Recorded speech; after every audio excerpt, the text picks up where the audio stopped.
Philippe ne savait plus où était le Real de Madrid. Et avant ça s'appelait Bollywood. Voilà. En même temps, Real de Madrid, je comprends pas trop. On n'est pas à Madrid. Bah oui. Là, c'est pas thématisé sur l'Espagne, quoi. Si, franchement. Là, moi je reconnais. Hein. Moi je reconnais. C'est vachement espagnol, je trouve. C'est espagnol. Real de Madrid, wow. Avec. Et là-dedans, apparemment, il y a 2 Macs démontés à l'arrière. On fera peut-être là, on fera la grande roue, je pense. Là, il y a un poteau qui rêve de prendre son indépendance.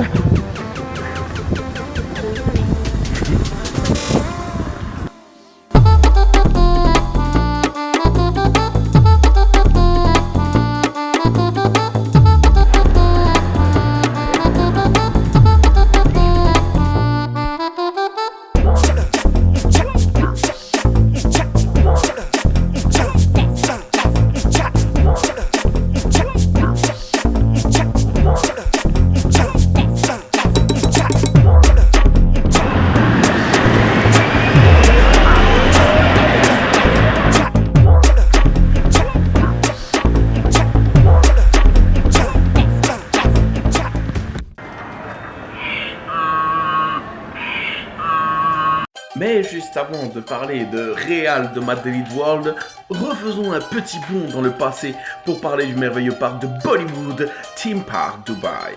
Ouvert fin 2016 et fermé, en avril 2023, on va dire que ce parc sur le thème du cinéma bollywoodien, donc à savoir indien, n'a pas attiré les foules espérées.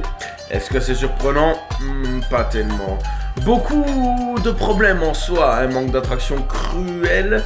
On va dire que même pour un coaster fan, il y avait seulement un petit Kiddies Amperla similaire à celui qu'il y a à Legoland, à savoir l'apprenti dragon, donc le tout petit. Et le Vodun, comme vous pouvez pas le voir, du coup, il n'était pas encore ouvert. Eh oui, il a été en construction et il est ouvert seulement en 2024, donc à savoir au changement de propriétaire et est passé sous le fleuron de Real de Madrid. L'ancienne Main Street de Bollywood en fait a été rethématisée et l'entrée de Real de Madrid maintenant se fait dans l'espèce de hub où c'est qu'à le Taj Mahal. Du coup vous avez le Taj Mahal en face de vous, sur votre gauche vous avez Real de Madrid World et sur votre droite vous avez un truc barricadé avec des attractions posées au petit bonheur la chance, totalement abandonné. Comme par hasard, opéré par Parque Reunidos comme Motion Gate. Et on va voir que ce ne sera pas de toute beauté. Le parc a coulé manque de visiteurs. Et c'est un an après la fermeture de Bollywood Theme Park que Real de Madrid réouvre sur l'emplacement approximatif de Bollywood Theme Park. Pourquoi je vous dis approximatif? Parce qu'en fait, Real de Madrid n'exploite à vrai dire que la moitié du parc d'attractions. L'autre moitié étant totalement abandonnée, comme vous pouvez le voir sur ces images avec la grande roue, les attractions qu'on voit très très bien depuis le Star Flyer. On voit vraiment que toute la zone droite du parc est vraiment laissée à l'abandon telle qu'elle. Ils n'ont même pas bougé les attractions, elles sont toutes là encore. Tout est exposé. Il y a même encore les 2 vieux Mack Ride qui devaient être installés à Six Flags Dubai, qui faisaient partie de ce complexe, mais on va pas trop s'étendre sur le sujet, qui sont encore démontés en kit derrière le parc. Retellement plutôt foireuse et un truc carton-pâte plutôt dégueulasse. Mais ça, vous le verrez tout de suite dans la vidéo avec ce que je vous ai filmé. Et ce que Philippe vous a photographié aussi, parce que Philippe photographie aussi. Très très bien. Allez, à tout de suite. Vu la gueule de la grande roue, autant dire qu'elle doit être abandonnée à grande roue. Alors, il est censé avoir... Je sais pas ce qu'est censé être ce parc. Bienvenue à Wanigato. Avec une aire de... Ouais, alors... D'accord, donc l'entrée est là. Donc ils ont peut-être pas racheté tout le site en fait.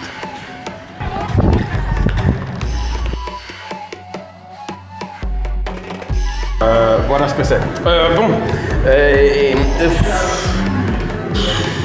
Donc, il faut savoir que du coup, je me suis un peu renseigné. Donc, ce parc en fait est du coup l'ancien Bollywood. Voilà. Donc, tout ce que vous avez vu, la partie de l'entrée appartenait à Bollywood. Notamment la porte qui est derrière là-bas, qui appartenait aussi au parc. Et du coup, je pense que dès que Real de Madrid a racheté, il n'a racheté que la moitié du terrain. Celui où justement il y a tous les meilleures attractions. Notamment ce Star Flyer et ce Golden GCI. Avec Hala Madrid. Ah oui d'accord, c'est le même calibre. Ok.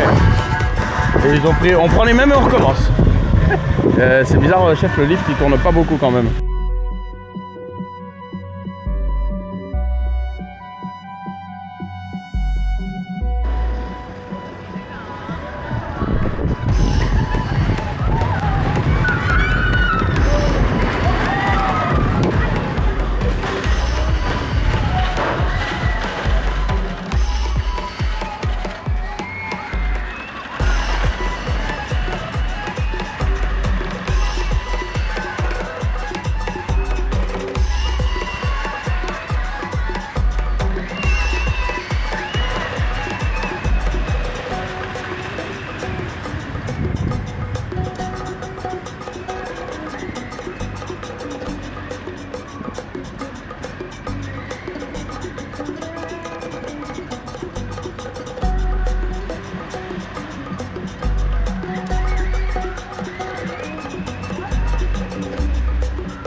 Ta-na-na-na-na.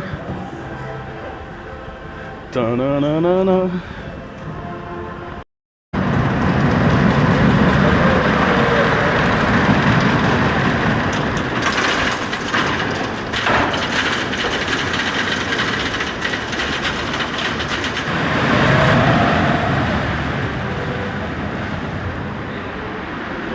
Coucou vous deux. Bah alors, enfin vous deux. Ils sont un peu plus que deux, mais coucou vous. Qu'est-ce que vous faites là? Pourquoi vous n'êtes pas dans le train? Bah alors? Bon, alors, on va pas parler du dispatch les gars. S'il y a du monde, franchement, passez votre chemin. Parce qu'alors là, on est à côté, on est en train d'attendre pour avoir un plan juste ici. Et ça fait littéralement 10 minutes qu'on attend. Et ils ont toujours pas fermé les bugles. Hashtag Holiday Park, exactement. Sauf que là, c'est un train de 7 places. Holiday Park, encore, il y a quand même 7 rangs. Holiday Park, il y en a quand même 12 de rangs. Si c'est pas plus. Je sais plus exactement, je vous noterai combien il y a de rangs. Putain, fais chier, je dois faire tout du montage et tout, ça va me casser les couilles. Oh ta gueule, j'ai autre chose à foutre. Ouais, bien entendu, interdiction de filmer dans ces attractions, on sait jamais. Hein. Des fois que le train déraille et qu'on soit mort, au moins il n'y a pas de preuve vidéo. Hein. Ils diront, oh, il était trop gros. Bon, il était trop gros, la ceinture elle a pété. Des gens qui me regardent, merde, je viens de dévoiler que je l'ai fait. Bon, bah, tant pis, ce sera le début. Voilà, je suis passé dedans. Au Lasro côté Banff, donc Lasro dernier rang, c'est le droite. J'ai réussi à passer, bon ils ont forcé un petit peu, mais c'est passé quand même. Hein. Ils ont forcé un petit peu, pas beaucoup. Hein. Ouais, ils étaient quand même à deux. Ils étaient quand même... T'as vu la taille des mecs toi? Toi tu fermes tout seul le bugle, eux ils sont deux quoi. AEP c'est un mec tout seul qui le ferme parce qu'ils ont l'habitude ici, ils sont deux. Ils sont pas vénères. J'aimerais bien les voir bosser. Mais bon, un très bon GCI, enfin un bon GCI, on va dire qu'il n'y a aucune sensation, il n'y a rien du tout. Même la première drop elle arrache pas du tout, mais il est confortable. Il vibrote un peu, mais il est confortable quoi. Tu vas pas me dire qu'elle arrache la first drop. Hein. Oh, c'est pas Voden non plus. Hein. Ça reste un GCI. Ça reste un GCI, donc c'est quand même un très bon coaster. Mais c'est pas non plus, mais par rapport, comparé à un GCI, c'est pas top quoi. Genre il n'y a aucune transition vraiment digne d'un GCI quoi. Il n'y a même pas un décollement du siège quoi. C'est ce qui est dommage parce que putain j'ai vu le layout. Tu risques pas de décoller du siège toi.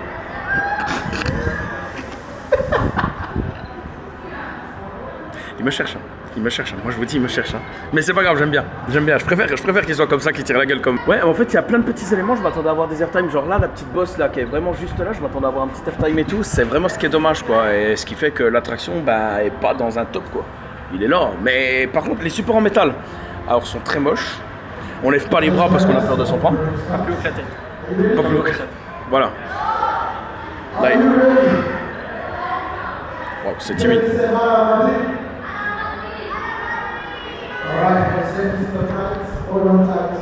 Je crois qu'on a mis plus d'ambiance à deux dans le train.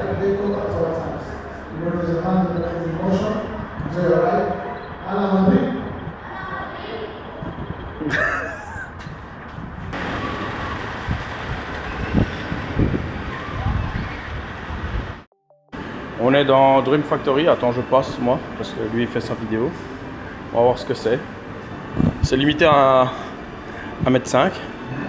C'est quoi? Bien? Ok, c'est là. Je sais pas ce que c'est. On va découvrir. Philippe, on embarque. Et le start à vide. On sort d'une expérience, comment qu'on pourrait appeler ça? Ouais, d'une expérience Futuroscope. Allez la faire, franchement, allez voir ce que c'est. Je sais plus comment, The Factory Dream. Allez voir, franchement, vous m'en direz des nouvelles. Ça, c'est le type du boubou. Et puis voilà, on va faire le disco large. C'est un large, je pense. Avec toujours une merveilleuse opératrice qui serre les harnais à fond pour, je cite, ne pas que nous volions de l'attraction. Merci, bonne journée.